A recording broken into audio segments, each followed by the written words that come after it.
የስ ውሃ በብሉ ውሃ ላይ የኮዳ መመሳሰልን አስመልክቶ ባቀረበው ክስ ተሸነፈ። የስ ውሃ እኔ ከማመርተው ባለ 2 ሊትር ውሃ መያዣ ኮዳ ጋር በማመሳሰል ሸማቹ ላይ ማደናገር ፈጥሯል ሲል ብሉ ውሃ ላይ የመሰረተው ክስ ውድቅ ተደርጓል።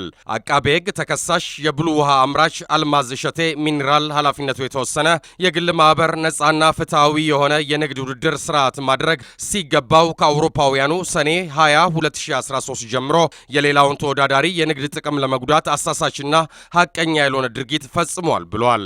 ተከሳሽ ከኢትዮጵያ አእምሯዊ ንብረት ጽሕፈት ቤት ባለ 2 ሊትር ውሃ የኮዳ ኢንዱስትሪያላዊ ንድፍ ምስክር ወረቀት የተሰጠው ቢሆንም ከኢንዱስትሪያላዊ ንድፍ ፍቃድ ውጪ በመሆን የውሃ ኮዳውን ውቅር ይዘትና ቅርጹን በመለወጥ የስ ከሚባል ውሃ ጋር አመሳስሏልም ይላል።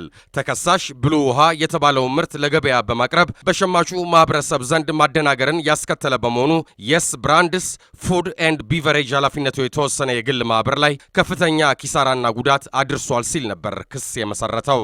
የግራ ቀኝ ክርክሩን ሲከታተል የቆየው የፌዴራል የንግድ ውድድርና ሸማቾች ጥበቃ ባለስልጣን ፍርድ ቤት የስ የባለ 2 ሊትር ውሃና ብሉ ባለ 2 ሊትር ውሃ መያዣ ኮዳ ይመሳሰላል አይመሳሰልም፣ እንዲሁም ማህበረሰቡን ያደናግራል አያደናግርም የሚለውን ጭብጥ ይዞ ሲመረምር ቆይቷል።